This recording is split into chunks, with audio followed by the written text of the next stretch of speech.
Okay, and she can.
Good morning.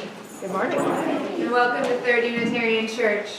We're so glad you could be with us here this morning to celebrate life, grieve our sufferings, and connect with one another. We hope you find Third Unitarian Church to be a place that enriches your spirit and motivates you to take action to bless the world. We welcome all people in this church, and we welcome your whole person. The auction committee started handing out doorbuster auction catalogs last week. Anyone who does not have a catalog yet, please see Deborah Donovan. Third Unitarian Church is located on Chicago's west side in the Austin neighborhood, and effective immediately, our mailing address is going to be the same as our physical address. We celebrate our location and our commitment to it with this change.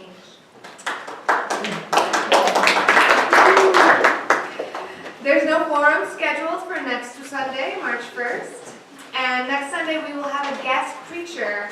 Reverend Derek Jackson, the Dean of Students at Meadville Lombard Theological School, will convene our celebration of life with the topic, We've Come This Far by Faith. How do we survive in this changing world? What gives us the strength to keep going no matter what the struggle? We look forward to seeing you there. Once again, welcome to Third Unitarian Church.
light this chalice, a symbol of hope, faith, freedom, and love, and connect with Unitarian Universalists in the past, present, and future.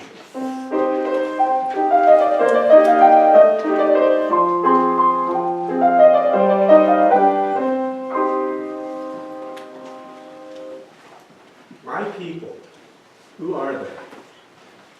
I went into the church where the congregation worshiped my God. Were they my people? I felt no kinship to them as they knelt there. My people, where are they? I went into the land where I was born, where men spoke my language. I was a stranger there.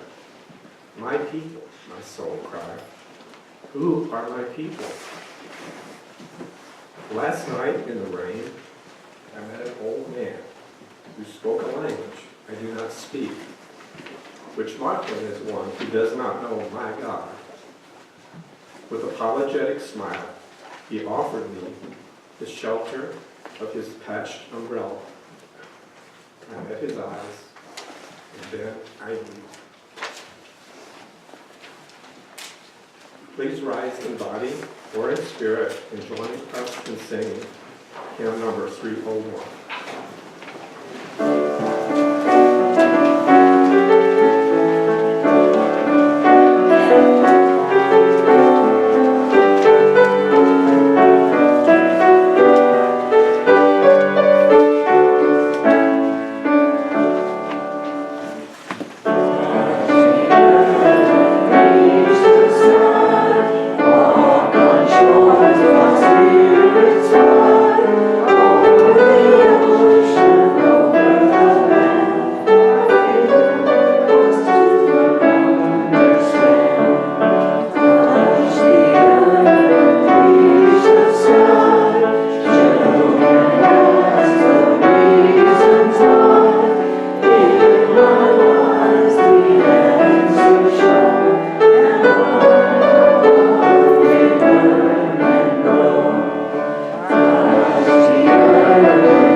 Love is the spirit of this church, and service is its law.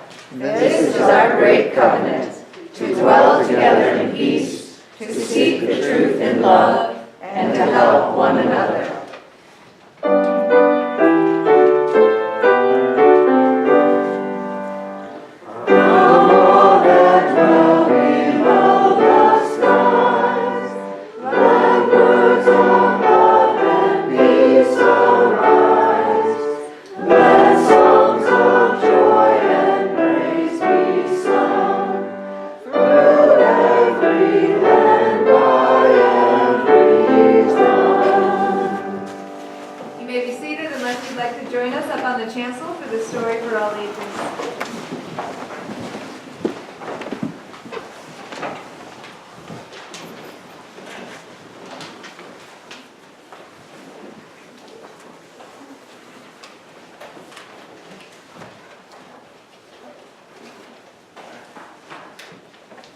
Good morning. Good morning. Good morning. Good morning. I think I'm on. Yeah. All right. I'll just speak up loud. All right. Good. So this This morning's book, I don't have the title memorized, sorry. It's called This is the Dream. And it's by these two women, Diane and Jessica, and they got a great illustrator to show the story. And the story this morning is, the theme is justice. Justice over the long haul. So how do we get to justice? Do any of you have an idea of what justice means to you? What justice is? No? I'm not always clear on what it is either. So let's read this story, okay? It's a poem, really beautiful poem set to pictures. So we'll read through it together. So these are the fountains that stand in the square, and the black and white signs say who will drink where. And here you have a beautiful fountain that says white above it. So these are where the white people drink. And this one, not as beautiful fountain. This is where colored people are supposed to drink. So there was a time when white people and colored people were not allowed to drink from the same fountains. Yeah? All right. Thank you, Evan. So these are the buses. A dime buys a ride, but the people are sorted by color inside. I don't know if we were not alive when this happened, but here are the white people who were allowed to sit wherever they wanted, mostly in the front, and colored people were only allowed to be in the back. And here's a gentleman looking up like, I wish I had a seat, but he's not allowed to sit in this empty seat. You see? These are the restaurants where whites only eat at tables up front and at lunch counter seats. So colored people were not even allowed to come into this restaurant. And there is one colored person in the picture. He's only allowed to clean up the plates from everyone dining, but he would not be allowed to eat there or bring his family there. These are the libraries, 2 separate sections with separate bookcases and separate selections. So here's the main entrance. Only white people are allowed to go through this entrance. And here's a small sign. This is the colored entrance, and there's a small arrow to reimagine another entrance in the library. Here are the books for the white people, full shelves, all beautifully organized. The only title I can pick out is one that says The World. So everything is the world. And over here, not as good a selection, right? And this one, oh, that is good.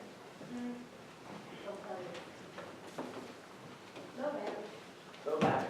All right, so I will speak louder, so the people who do not know this book can hear. This section, the only book title I can make out here is one that says Homie. And there are not many very books in this section.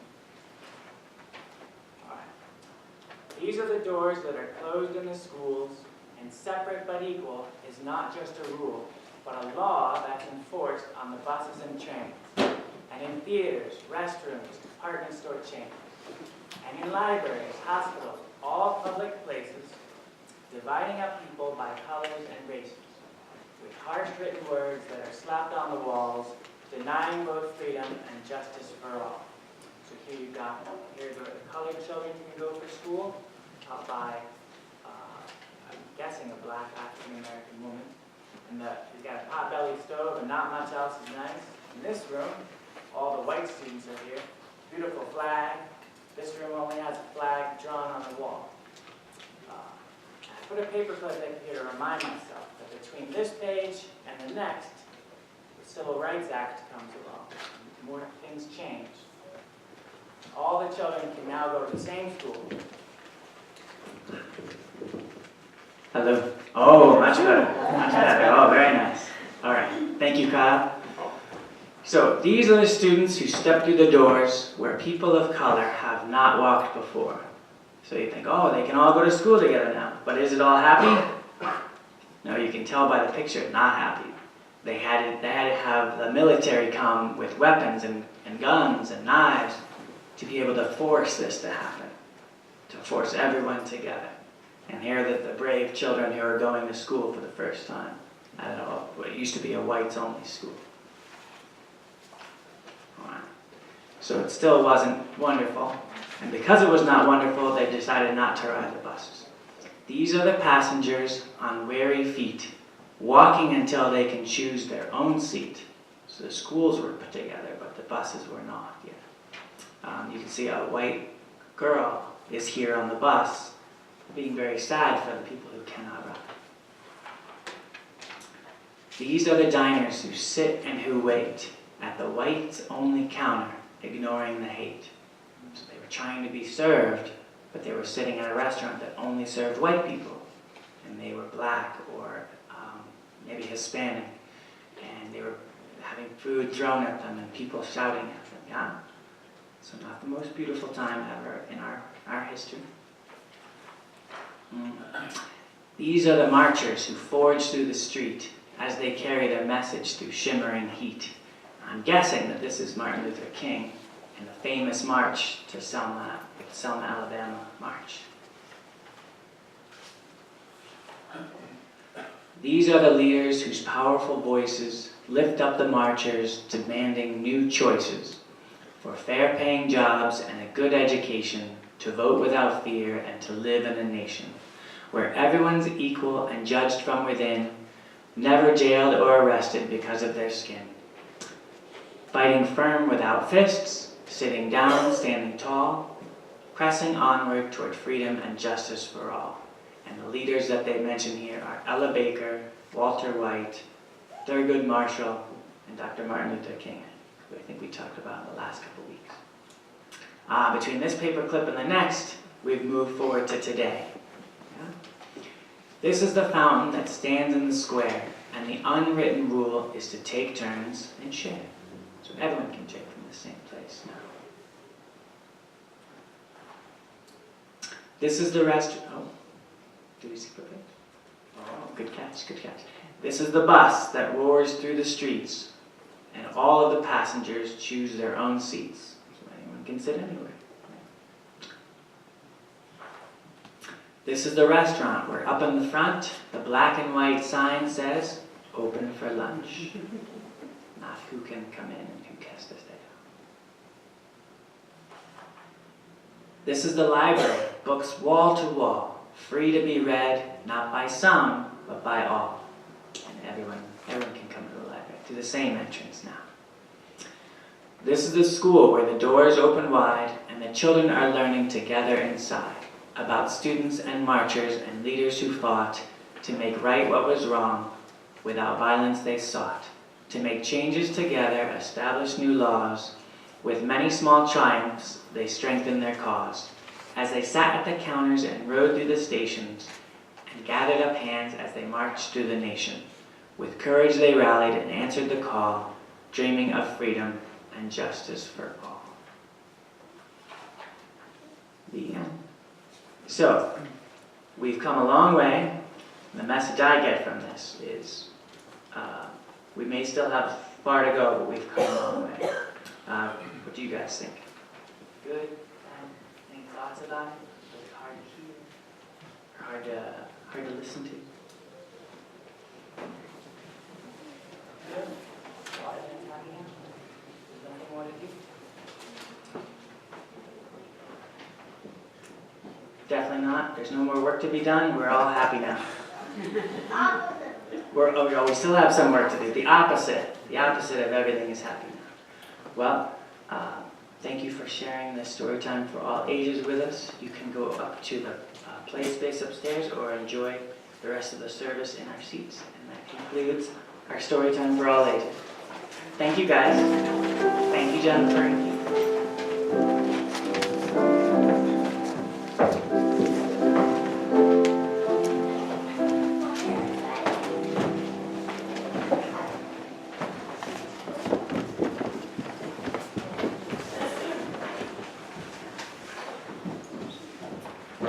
A congregation is a community in which we share in one another's lives. We recognize that our relationships with one another are sacred, and we hold each other in love through celebration and through grief. So we'll have our joys and concerns ceremony. Irene, would you be willing to light the candles for us? Thank you.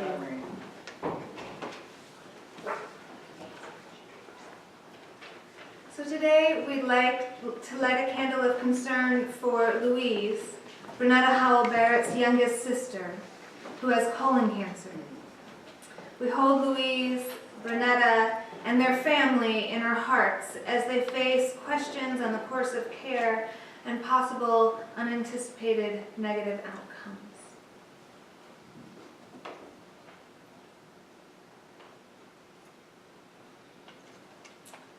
We light a candle in hopes for healing for this nation in the recent spate of racism and gun violence. We pray together for a better future for ourselves and our communities. And finally, we light a candle in celebration for our community on this Commitment Sunday, and with joy for our years of community with one another in the past, in the present, and in the future.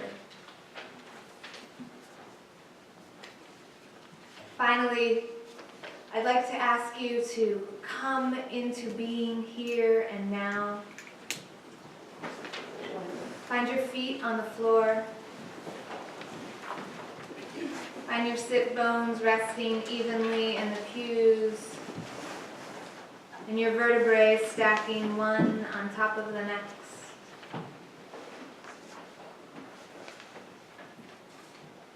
Begin to attend to your breath. Feel it moving in and out of your nostrils, filling your belly.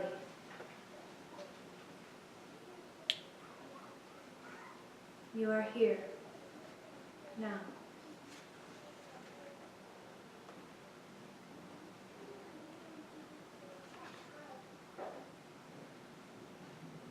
Spirit of life and love, Holy One of our being and our becoming, that which is sacred within, among, and beyond us. May we be inspired by the love of community to hope for a better future. May the seeds of love we witness today plant in us the vision of a stronger, more powerful, more just, and beautiful tomorrow. May we know through the love of our neighbors, of our friends and our families, what it is possible to create in this world. And may we know our hope through its fruit, through what our hoping creates. And today, together, may we begin to create it. If we have found our people here, then may we come together to serve a larger purpose. Together we make a more just, a more beautiful, a more loving tomorrow. May it be so.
giving today's pulpit editorial. I apologize in advance for those of you who have heard my shtick before. I've only got so much of it to spread around. I grew up in the Methodist church. I moved around a lot so that it wasn't the same one. A couple of them were built around these huge house-sized pipe organs. That was really expensive. I'm trying to imagine what the fundraising was like for that. Literally the whole building was built just to accommodate a musical instrument. My last one, the one in Cincinnati, wasn't so fancy. It was one of these ugly brick modern buildings that had a big parking lot and a lot of classrooms for RE and so on, but absolutely no character at all. There were about 2,000 members in that church. 2 services, a whole bunch of families with kids. That's not really the part that bugged me about it. The first thing that bugged me was that they would tell these impossible stories and expect us all to act like we believed they were true. Like Jesus giving a sermon out in the middle of nowhere to 5,000 people. And it's like Roman Woodstock. And too many people came and there's no porta potties and nobody brought any food. And this one kid has like 5 loaves of bread and 2 little fish. And if you come from a traditional Christian background like I do, you know this story. It's the only miracle that's in all 4 of the Gospels. You can look it up. Anyway, he starts handing out food and there's enough to go around. 5,000 people. That's preposterous. The other